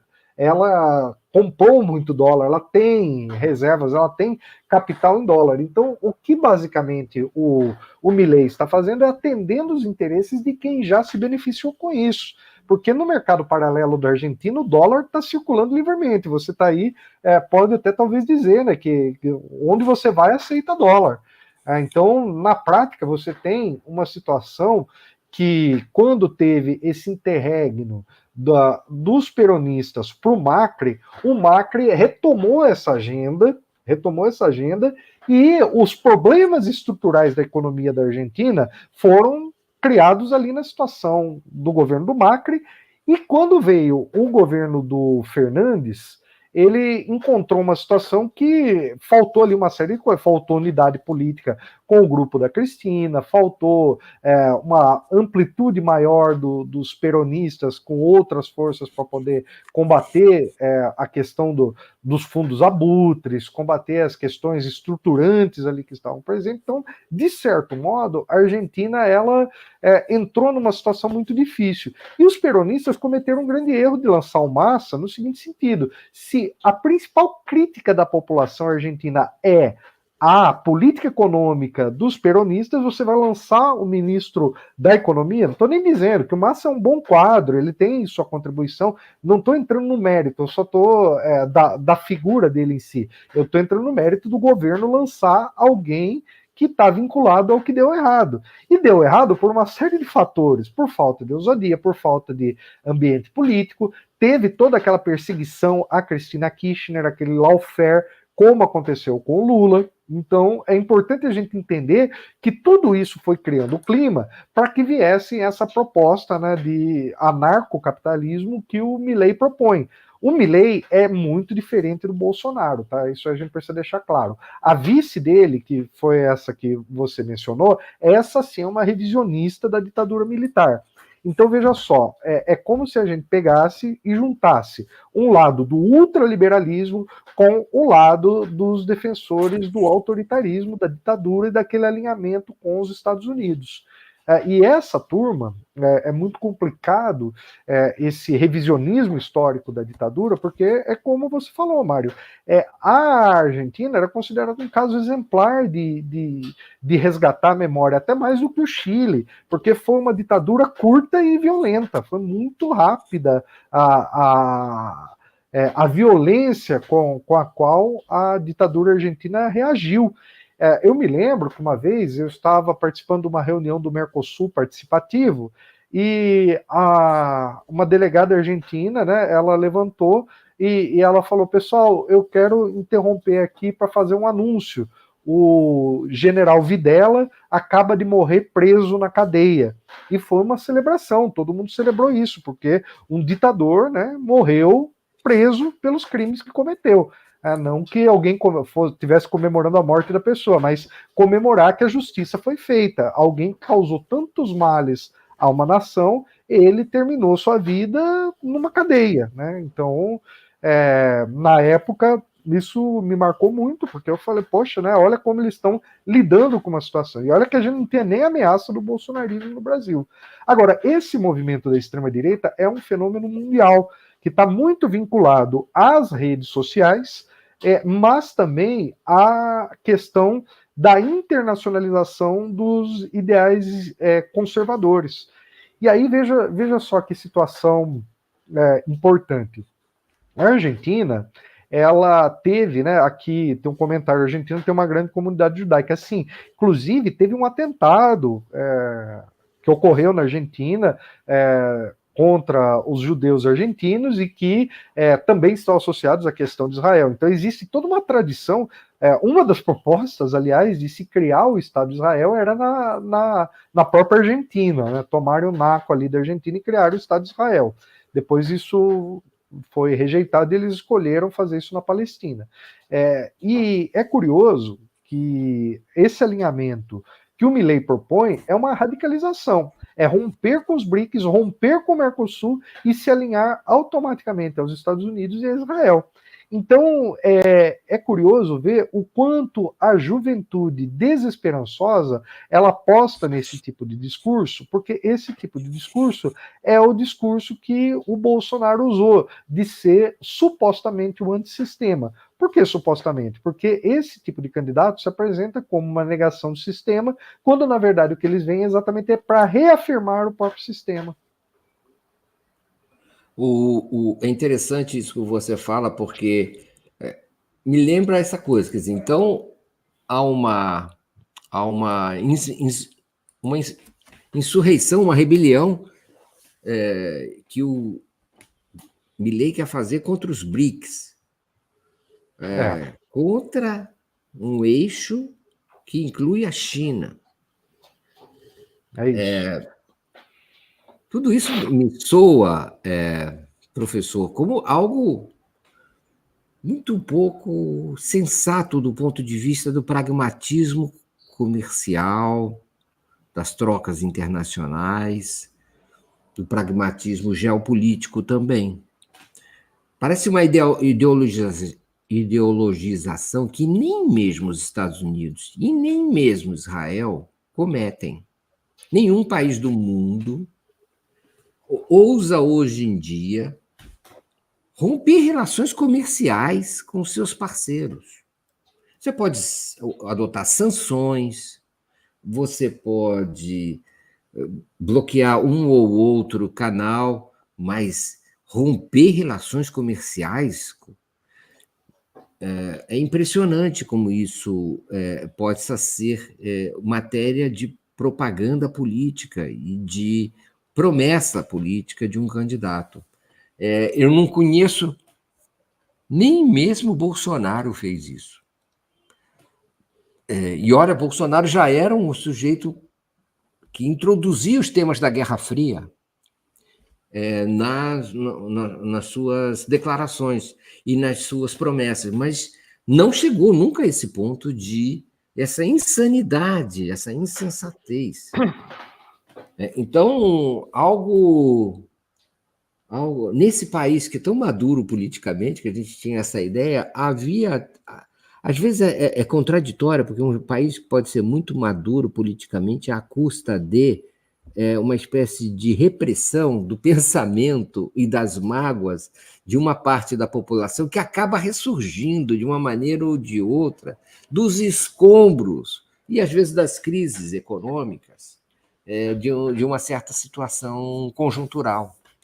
Então, eu acho que por isso a gente pode explicar, não é? Mas que haja tantos votantes e tanto apoio a isso, talvez a explicação seja mesmo dessa grave crise econômica argentina, uma espécie de exaustão do eleitor e do cidadão com as suas dificuldades econômicas, a ponto tal que. E falta de perspectivas também, né, professor?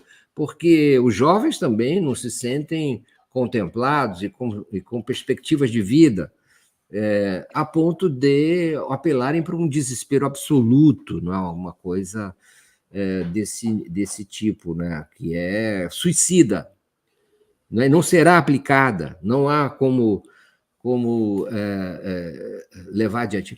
Eu queria trazer aqui o Júlio César Beraldi pergunta para você se faz um superchat perguntando para você se pode ser um projeto piloto dos Estados Unidos a dolarização. Os Estados Unidos têm uma posição a respeito dessa dolarização. Isso é relevante para ele? Olha, assim, o que acontece? Nós temos aqui é um pouco complexa essa questão da dolarização, porque quem que a gente teve na América do Sul que fez esse processo? Foi o Equador. O Equador teve um governo extremamente progressista, que foi o do Rafael Correa, e nem ele conseguiu reverter o processo de dolarização, porque foi uma coisa que mexeu nas estruturas econômicas. Quando o Equador se dolarizou, praticamente ele recusou uma coisa importantíssima, que é a soberania na emissão de moedas. E isso, você colocar para um país estrangeiro, é uma situação bastante trágica. Mas vamos pensar, o que é o Equador? O Equador tem uma população menor que a de Buenos Aires. Então, o peso político do Equador na dolarização é muito menor do que uma Argentina.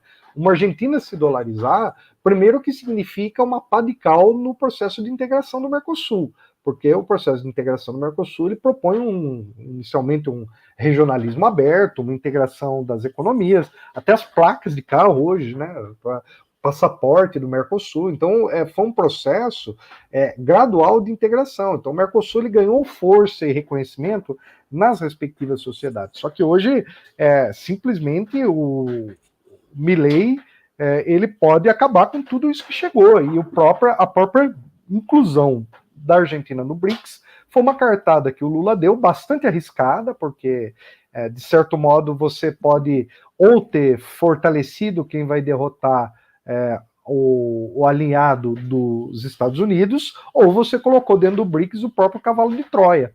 Então, vai ficar o resultado das eleições da Argentina vai definir muita coisa. E outra, nós temos que ver também, uma coisa é a fala, que pode ser um blefe. Pode ser um blefe, que nem o Bolsonaro falava que ia mandar toda a esquerda para a ponta da praia, que era a favor da tortura, um monte de coisa que assim, saía da boca dele, mas que ele não conseguiu implantar.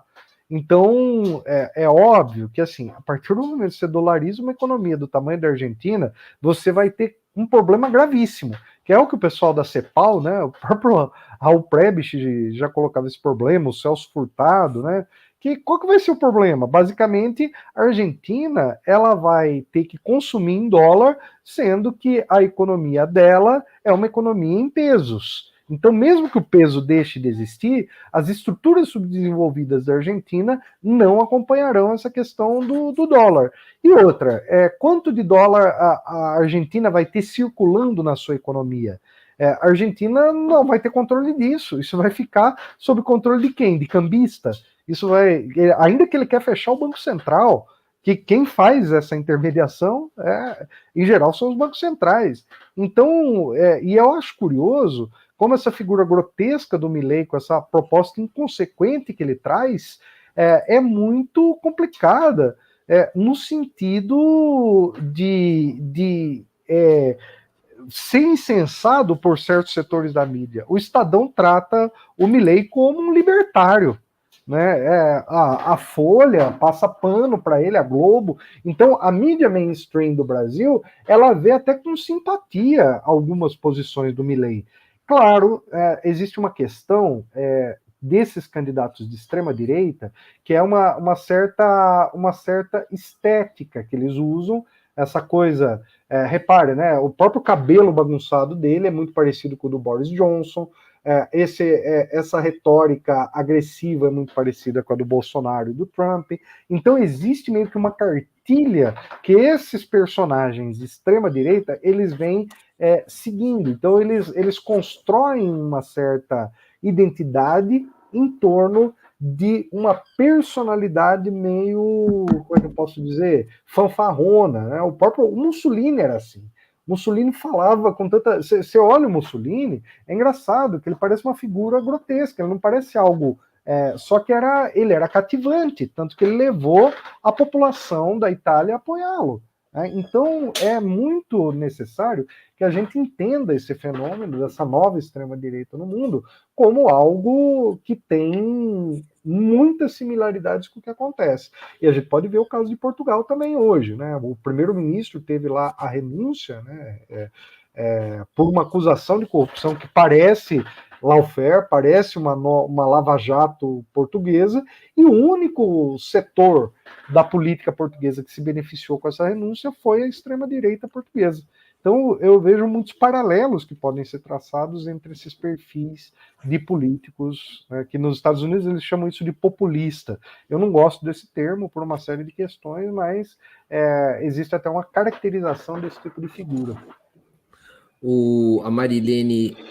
A Marilene Galdino pergunta que horas será o debate. Bom, muito importante isso. O debate amanhã, 21 horas, ao vivo, será transmitido pelas televisões da Rádio e Televisión Argentina, RTASE, são as emissoras dessa Rádio e Televisión Argentina, como a televisão pública e a Rádio Nacional. Então, eu creio também que outros canais comerciais vão também transmitir. Imagino que C5N também transmita esse debate, dado o enorme interesse que haverá. Eu quero crer, então, amanhã, 21 horas, o debate é ao vivo. Mesma hora do Brasil, sabe? A hora argentina é a mesma hora do Brasil, da maioria do Brasil. Aí, conversando com você, professor, nós temos que falar do seguinte: Sérgio Massa é ou não é um bom candidato? Era ou não era um bom candidato? Qual foi essa alternativa? Você disse que não. Eu achava também no início, indefensável um candidato com uma inflação de 130% a 140% ao ano, pobreza grande, 40% da população abaixo da linha de pobreza, muitas dificuldades econômicas, os preços,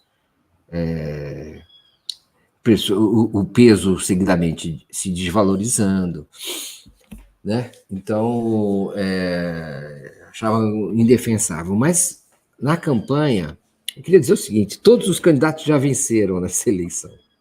Apesar de tudo, todos os candidatos já venceram. Porque o Sérgio Massa chegar ao segundo turno com essas dificuldades também é um feito. O Javier Milei chegar ao segundo turno também é um feito, porque afinal ele é um outsider que chegou e está disputando e para alguns está liderando. Se o Sérgio Massa perder, pode dizer assim: olha, nessas condições eu até cheguei ao segundo turno. Até que não foi tão mal nessas condições. A gente precisa dizer também o seguinte: há quem diga, e eu acredito também, viu, professor, que o presidente de fato da Argentina hoje em dia é o Sérgio Massa e não mais o Alberto Fernandes. Ele anuncia as medidas econômicas, nem passa pelo presidente. As pessoas nem lembram que o Alberto Fernandes é muito presidente. Ele vai para a China, ele vai para os Estados Unidos, ele negocia com a FMI, ele anuncia novas aposentadorias, reajuste das aposentadorias, tudo é ele que faz. E mesmo assim, com todo esse desgaste, ele chegou ao segundo turno e com chance. Ele venceu o primeiro turno e com chances de vencer o segundo turno também. Ele está enfrentando, eu acho, um enorme anti-kirchnerismo, que é totalmente injusto, totalmente inflado pelos meios de comunicação monopolistas da Argentina. Há quem diga, e eu concordo, que comparados com a mídia brasileira, a mídia argentina, comparados com a mídia argentina, a mídia brasileira é de esquerda, perto do que é a Argentina.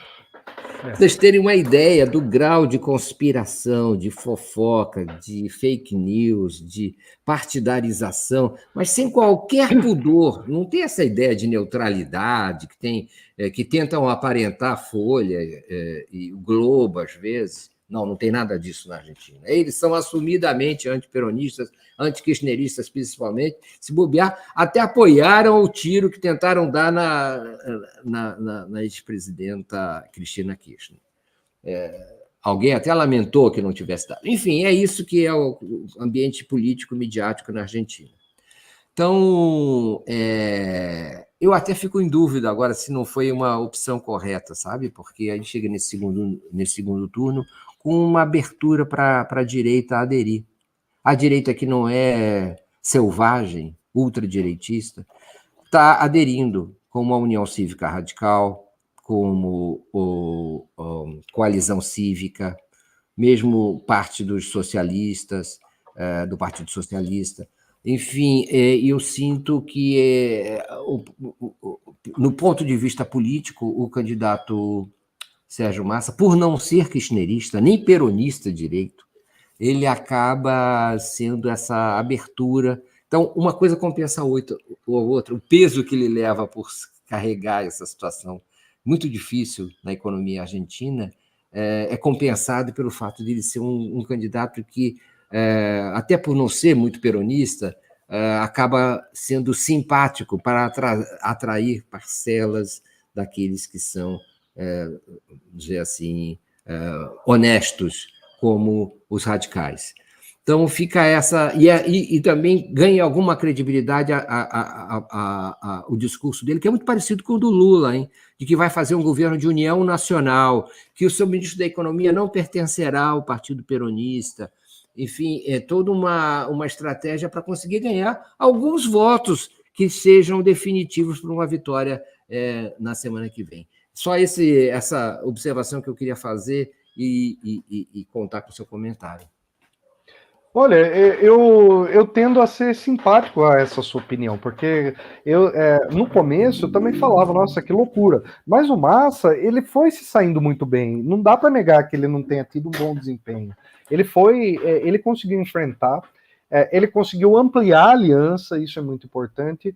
A questão do kirchnerismo é que existe um esgotamento. A gente precisa entender, nós precisamos entender que em certos momentos da história, um projeto, por mais que ele tenha sido positivo, chega em algum momento, ele fica desgastado. Por exemplo, quando teve o golpe contra a Dilma, era um momento de extremo desgaste no PT. Tanto que o PT tentou ali, logo depois do golpe, disputar as eleições municipais e perdeu quase todas as capitais, teve uma dificuldade, porque foi um momento de desgaste.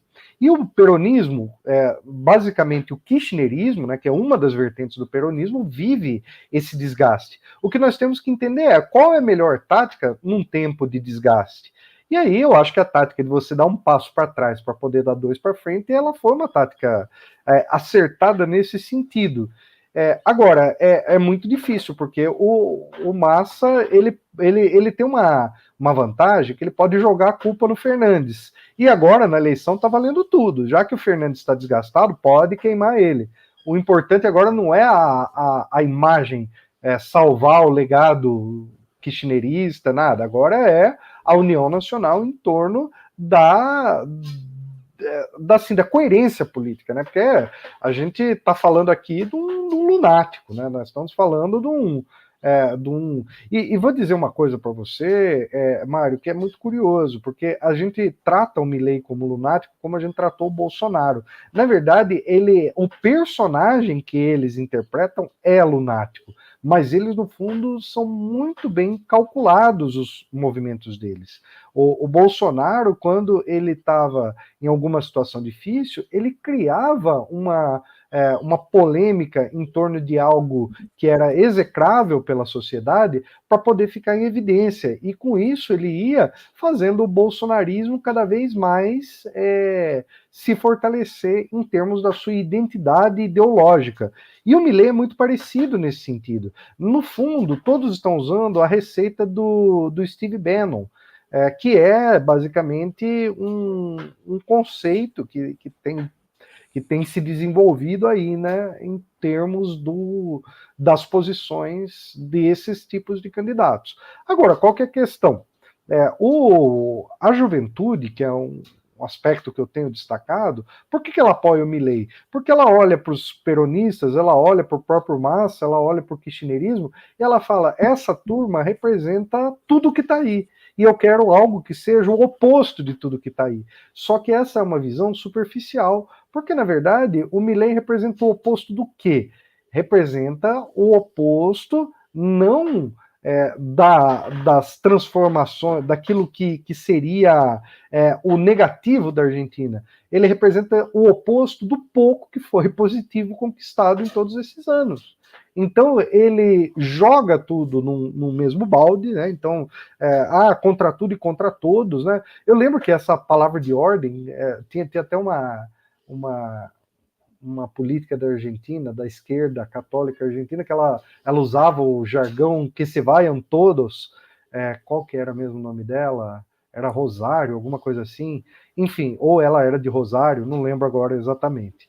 De qualquer forma, esse bordão deixou de ser explorado pela esquerda. A esquerda deixou de ser revolucionária, a esquerda deixou de ser aquela que enfrenta a ordem para ser a defensora da ordem. Só que a ordem que a esquerda tem defendido não é a ordem socialista, é uma ordem liberal, porque o fascismo ele chega com tudo e a esquerda é obrigada a recuar de certas identidades, certas pautas, certas tradições do seu caminho para poder compor com uma frente ampla com os liberais, no sentido de evitar com que a extrema-direita componha. Eu me lembro quando teve na França um segundo turno entre o Jacques Chirac e o Jean-Marie Le Pen. E aí, nesse segundo turno, a esquerda falou, entre votar no corrupto, entre votar no ladrão e no fascista, vote no ladrão. Então foi mais ou menos, que o Chirac era uma espécie de Maluf francês, né? O rouba mais faz, enfim. De qualquer forma, cada realidade ela é moldada de um jeito. E no caso da Argentina, é essa situação. Ela lembra muito o Lula construindo uma frente ampla, mas ela lembra tudo o que está acontecendo no mundo em termos de uma amplitude de forças para combater essa onda da extrema-direita. Eu acho que essa onda um dia vai passar, ela não vai ficar, mas ela vai deixar legado, ela vai deixar doutrinação ideológica, nós vamos ter que aprender a lidar com isso, nós temos que recordar também Érica, saudações. Nós temos que fazer toda essa análise para a gente poder, portanto, reconhecer quais são os movimentos que a gente precisa fazer para que essa extrema-direita não volte a ter toda essa força que ela teve. E aqui no Brasil, um dos exemplos disso é o olavismo, que é uma ideologia extremamente precária, extremamente sem grandes fundamentos filosóficos, mas que ela mobiliza, ela tem um poder de mobilização que deu no que deu, né? Aliás, que bom saber que faz 2 anos que o Olavo está sem fumar, né? É verdade. O interessante é lembrar que tudo isso, no fundo, é uma arregimentação do ódio, né? Há uma arregimentação, uma instrumentalização do ódio e um incentivo ao ódio. Quer dizer, ele aproveita o ódio e ainda o impulsiona mais ainda, de todos os lados, de vários lados. Então, até ao ponto de, na inexistência de um conjunto de ideias coerente, o modo de união, o sentido de existência acaba sendo o ódio em si, né? A responsabilização de espantalhos, a criação de espantalhos e a criação de uma realidade paralela e o insuflar do ódio, né, junto a essa comunidade, que acaba, mesmo na ausência de ideias, encontrando no ódio sua própria forma de vida. É o pânico moral, isso mobiliza muito. E tem uma outra coisa, né? Por exemplo, as pessoas perguntam por que a extrema-direita se identifica com Israel? E a resposta é muito mais simples do que parece: pela brutalidade e pela violência. Porque Israel não respeita as instituições internacionais e age com brutalidade e violência. E é isso exatamente que a extrema-direita ela fala: nossa, Israel faz o que a gente sempre sonhou em fazer. Porque, na verdade, o Bolsonaro queria fazer aqui no Brasil o que Israel faz. A questão é que ele não teve força para isso. Então, a extrema-direita, o discurso do ódio, da violência, a realidade paralela também é muito importante. Repare que quem apoia a extrema-direita, aqueles terraplanistas, negadores da vacina, todo esse pessoal é quem apoia a extrema-direita. Então, em geral, o que a gente tem é eles criarem uma noção de um mundo, né? O pessoal até brinca, o bolsoverso, mas existe nos Estados Unidos também o Trumpverso. Eu estava morando nos Estados Unidos lá como pesquisador da Universidade da Califórnia, e naquela época eu via o quanto setores consideráveis da sociedade, olha que eu estou falando da Califórnia, não do Arizona, que apoiavam essas condutas do Trump e acreditavam nas teorias conspiratórias dele. Né? Então, era uma coisa muito, muito visível que esse discurso conseguia sensibilizar e mobilizar uma parcela bem considerável aí dessa população. E informa a Maria Elisa Schneider que amanhã, na sequência do Boa Noite, a TV 247 transmitirá o debate na Argentina com comentários da Márcia Carmo, nossa correspondente aqui, nos intervalos. Então, está aí a informação também, se poderá acompanhar, segundo a Maria Elise, esse debate aqui na TV 247. Faltam 3 minutos para a gente terminar nessa conversa tão interessante com o professor Tomás de Toledo. Professor, quem escolheu o Sérgio Massa foi a Cristina Kirchner. Ela anunciou o Sérgio Massa. Ou pelo menos ela não vetou. Mas eu fico em dúvida se ela tivesse que escolher, se ela não quisesse ele, se ele seria. Ela pode não ter sido a que escolheu, mas ela não vetou. E ela realmente é uma pessoa que não está presente na campanha, talvez até por conveniência, por gosto pessoal. Mas o kirchnerismo e o peronismo elegeram os principais postos na lista de deputados, de senadores. La Câmpora tem um peso importante nessa chapa. O vice é muito ligado a elas. Tem aí a possibilidade de um golpe de mestre sendo gestado, que seria talvez a única saída numa situação tão difícil, aquela em que o kirchnerismo e o peronismo se viram. Faz sentido? Faz. Eu acho, eu vou dizer que eu sempre achei a Cristina uma excelente política. Eu me lembro que na época que a Dilma sofria o processo do impeachment, a Cristina também sofria. E a Cristina, ela agiu completamente diferente da Dilma. Não estou diminuindo a Dilma, tá, pessoal? Não é isso que eu estou dizendo, não. Eu estou dizendo que a Cristina, ela mobilizou o povo, a Cristina, ela não tinha medo de tomar panelaço, ela dava a cara a tapa, ela coordenava comícios, ela puxava com o microfone, enquanto os movimentos sociais, os sindicatos do Brasil, tinham dificuldade de conseguir minimamente apoio, estrutura para coisas básicas, enquanto a Cristina nunca teve problema com relação a isso. A composição da chapa hoje do Massa, ela segue a realidade da Argentina. Essa movimentação é como Lula com o Alckmin. É muito melhor o Alckmin estar do nosso lado do que estar do lado do bolsonarismo. Então, essa é a questão, até porque o Alckmin representava aquela direita dialogável, aquela direita que como é que se diz? Que come com garfo. Então, toda essa composição, ela favorece exatamente com que você tenha um pouco mais de margem. O peronismo não está morto, isso é importante a gente dizer. Sem falar da vitória do Axel Kicillof na importantíssima província de Buenos Aires.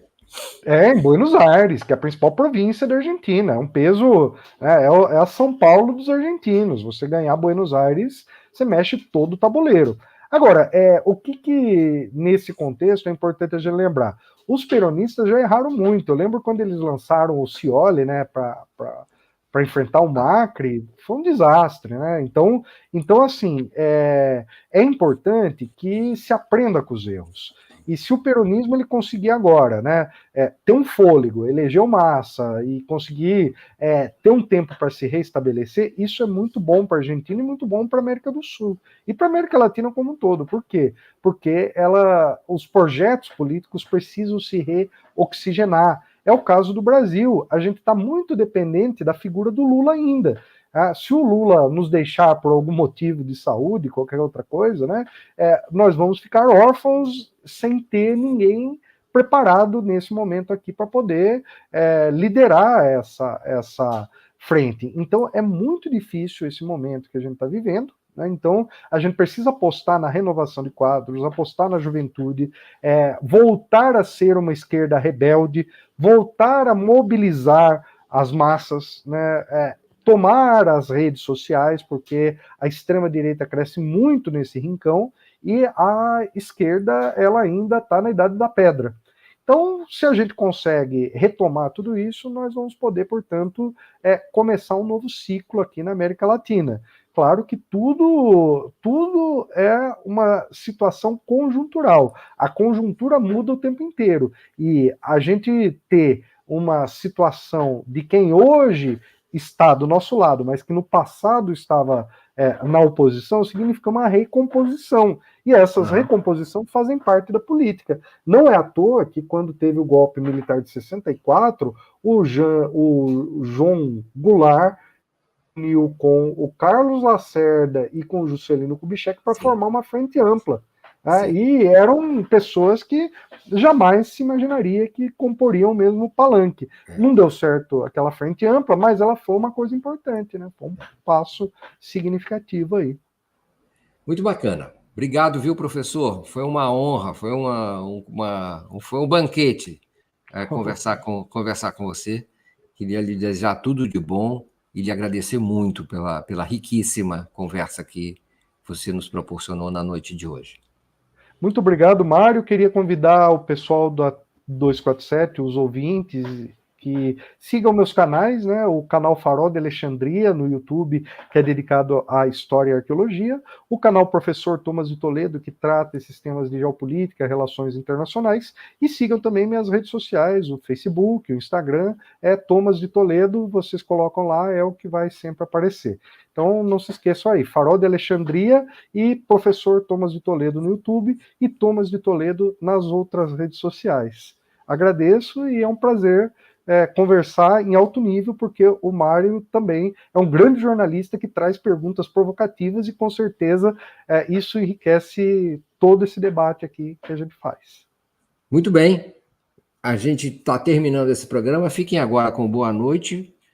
247, a gente volta com Forças do Brasil no próximo sábado, nesse mesmo horário. Muito obrigado pela sua audiência e até lá.